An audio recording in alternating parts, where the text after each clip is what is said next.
Oi, estão usando máscaras? Estou de volta para nós continuarmos, então, com a sequência dos nossos conteúdos. Agora, então, nós vamos falar do romantismo no Brasil, poesia, primeira fase, né? Então, essa primeira fase, ela vai ser marcada por uma poesia de teor nacionalista, tá certo? E assim, eu tenho que pensar o seguinte: qual é o contexto de mundo, panorama mundial?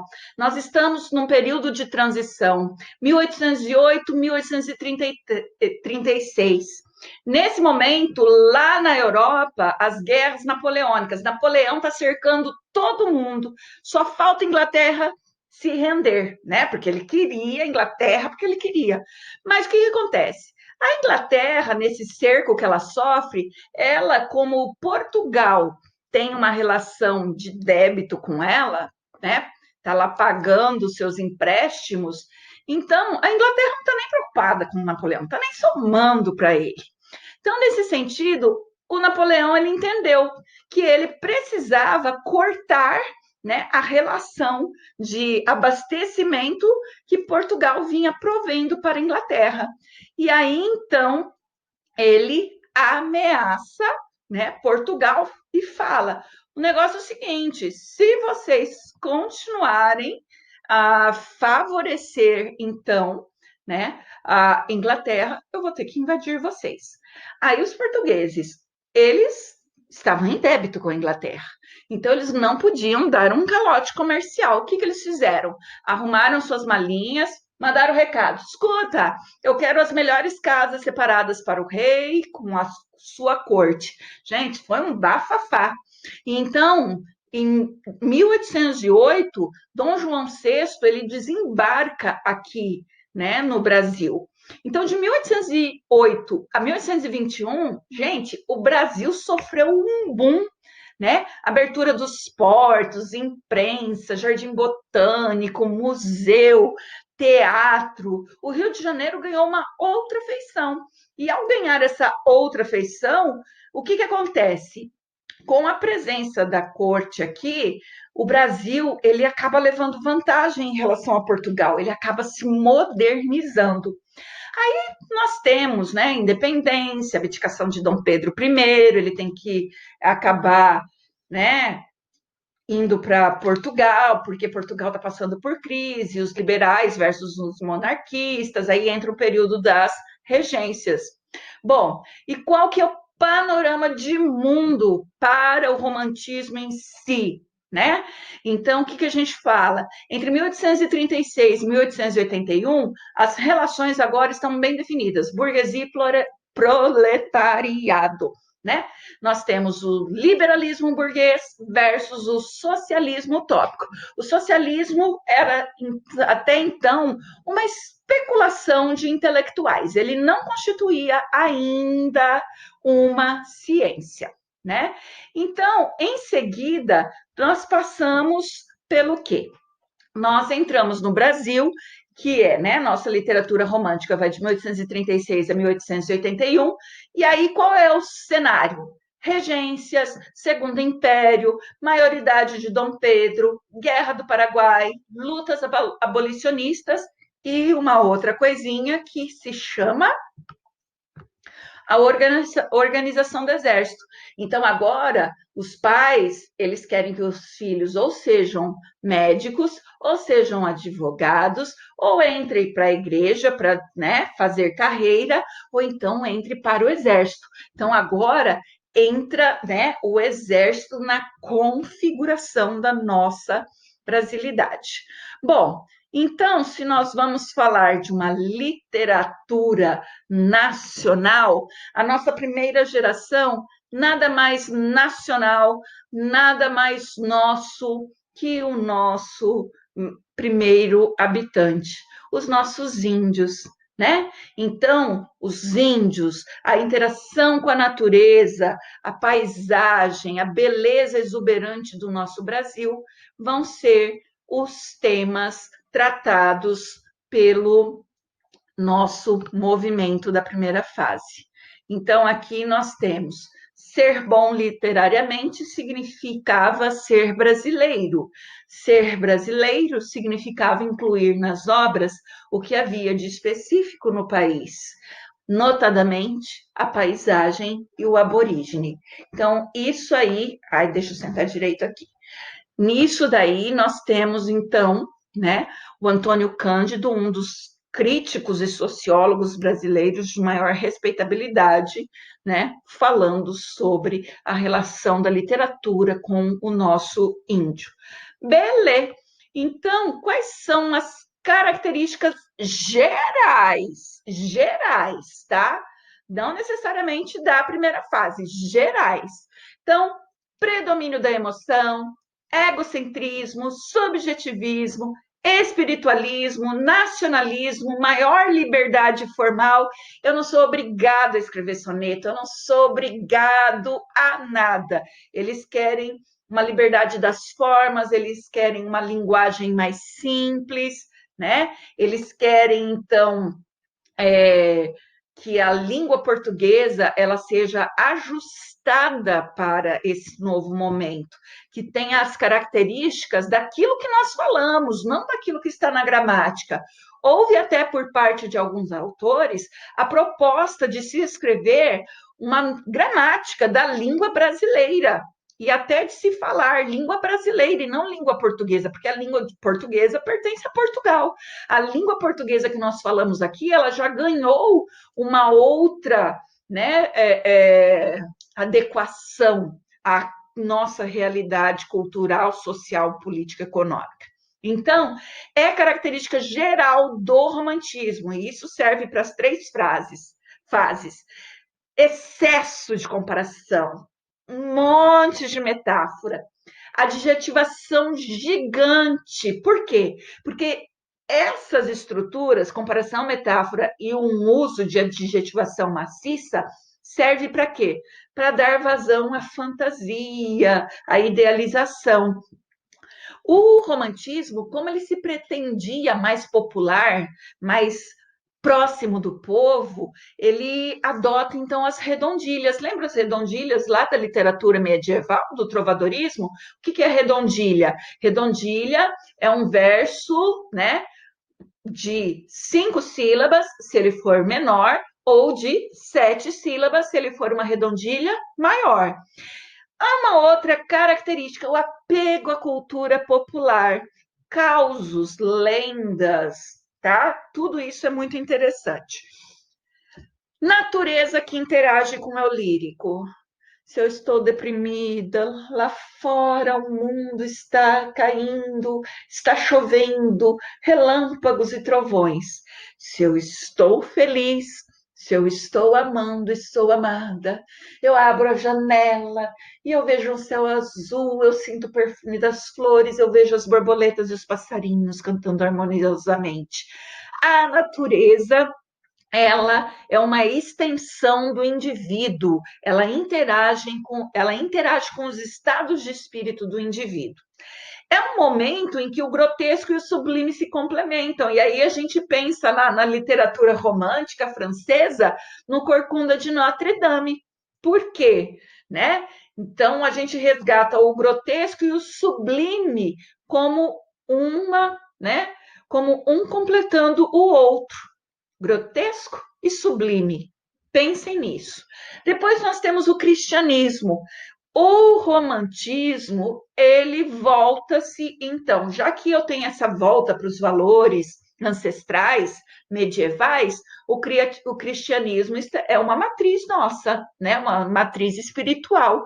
Então, é comum a gente ver que as personagens vão à missa, que as personagens rezam, é comum ter uma descrição de um altar para um santo, tá? Então, o cristianismo, ele aparece não só nessas referências do dia a dia, como também, né? Uh, nossa, como também. Gente, que branco. Ele não aparece só nas referências do dia a dia, como ele aparece também na relação, né, da mulher com a figura do anjo. tá? Então, essa mulher, ela passa a ser idealizada, inacessível. Lembra da Senhora das Cantigas de Amor? Estamos de novo resgatando isso daí. Ou ela é uma virgem angelical ou sensual, mais ou menos dependendo do enfoque do autor. Castro Alves, ele levou para uma literatura mais sensual quando ele falou da mulher, mesmo porque ele é um jovem que morava com uma mulher, né? Amor intenso ou paixão. Esse amor intenso ou paixão, ele enlouquece, ele mata, ele adoece.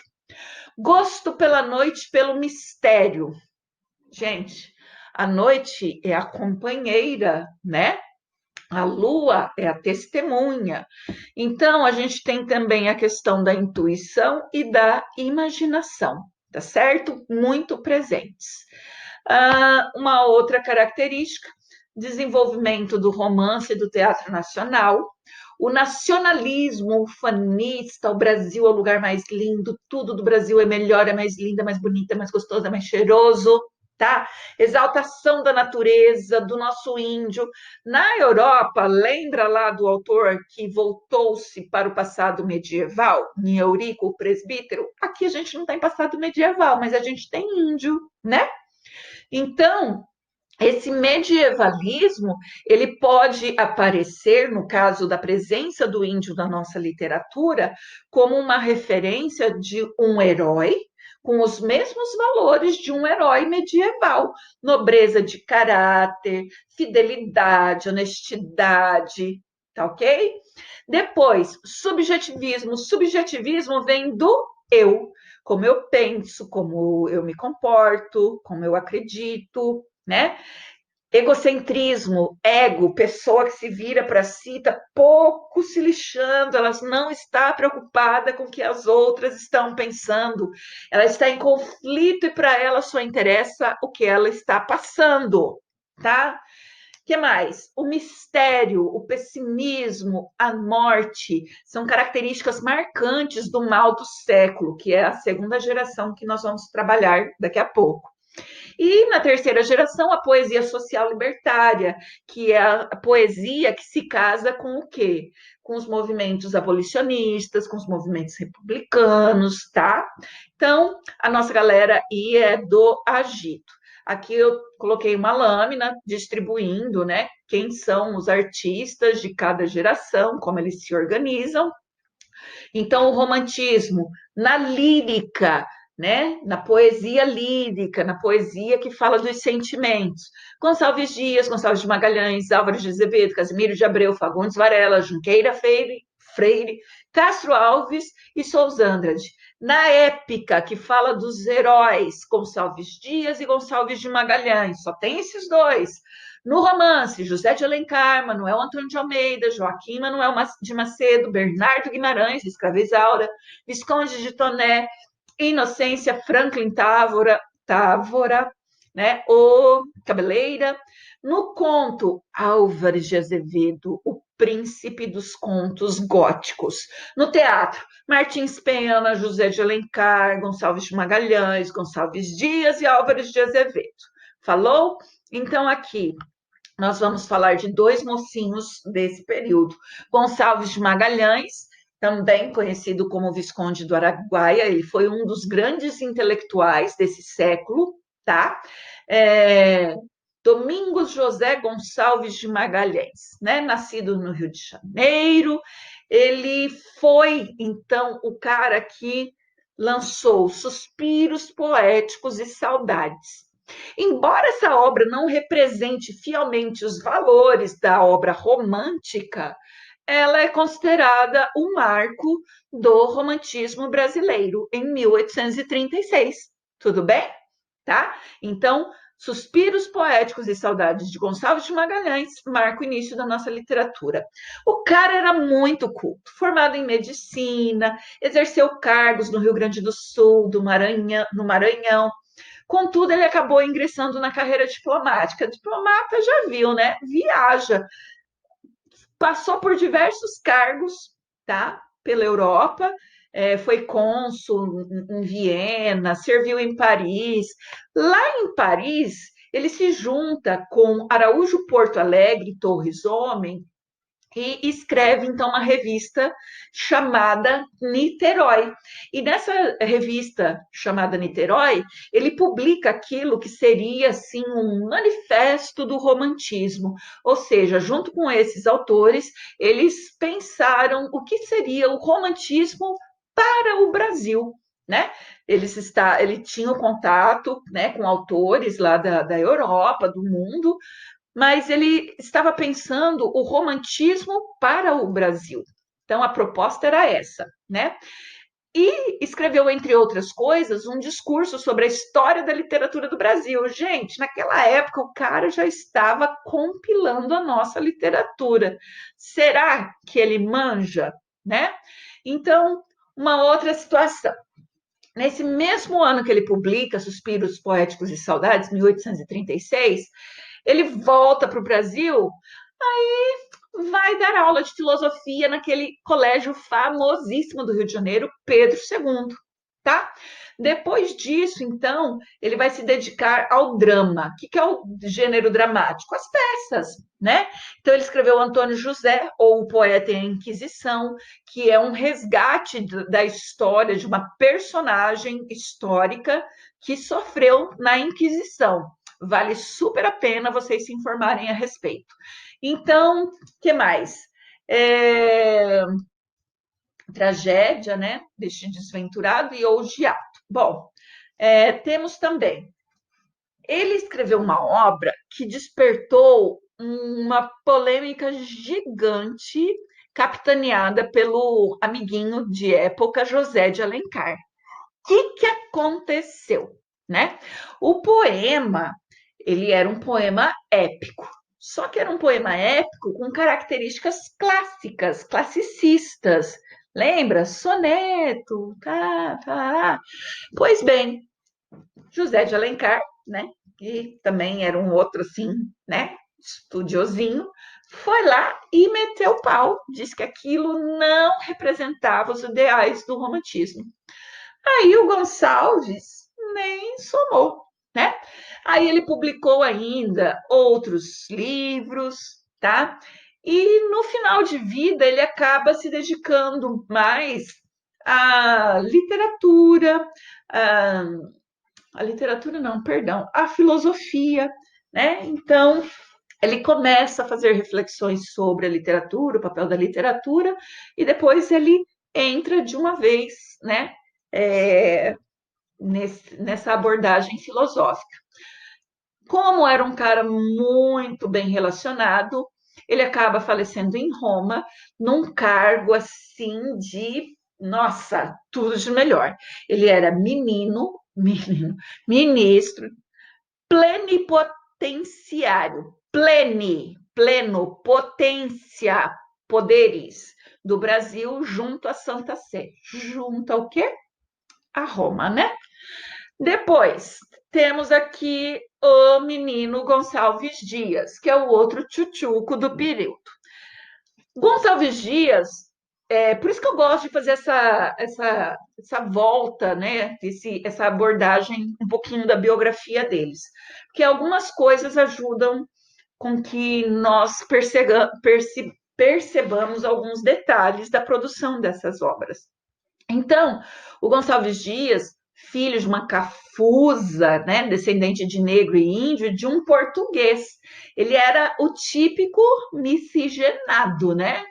Então, primeiros estudos no Maranhão, depois vai para Coimbra, estuda direito. Tá vendo a tradição desses, né, nossos garotos da elite?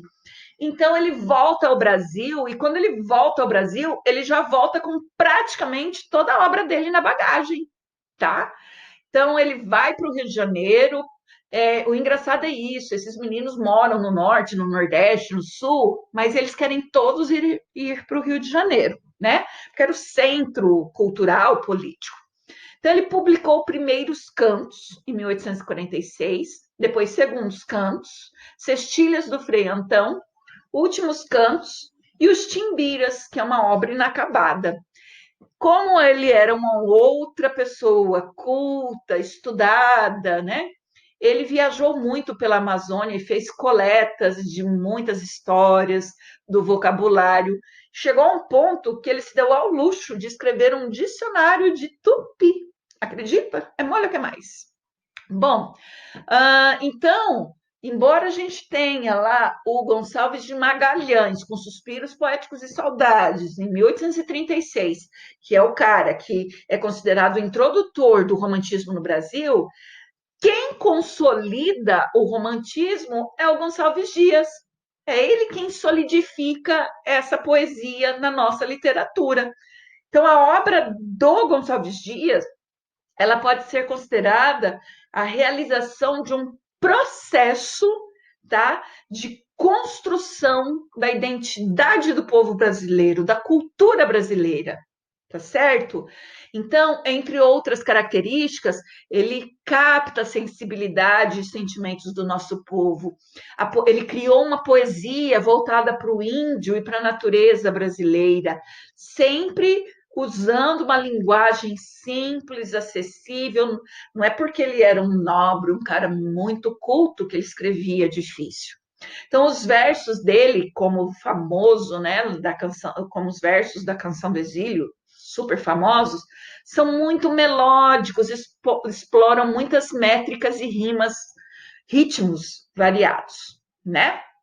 Ele também escreveu poemas religiosos de fundo panteísta. O que significa um poema religioso de fundo panteísta? Um poema religioso de fundo panteísta, o panteísmo é vamos dizer, é um entendimento da manifestação de Deus em todas as coisas da natureza, tá certo? Então, nós temos, entre outras coisas, na obra dele, ele trabalhou o gênero lírico e o épico. O lírico são os poemas que falam de sentimentos, e o épico são os poemas que abordam temas de heróis. Quem são os heróis? Se nós estamos falando da primeira geração, a primeira geração é a indianista. Então, na épica, na poesia épica, ele vai cantar, ele vai enaltecer os atos de heroísmo dos nossos índios, que, lembra que eu falei, a gente não tem cavaleiro medieval? Então, os nossos índios, substituindo os cavaleiros medievais, mas com os mesmos princípios de nobreza de caráter. Na poesia lírica, então, ele fala da pátria, ele fala de Deus, ele fala do índio, ele fala do amor não correspondido, né? Da paixão frustrada por Ana Amélia do Vale. Ele fala assim: enfim te vejo, enfim posso, curvado a teus pés, dizer-te que não cessei de querer-te, pesar de quanto sofri.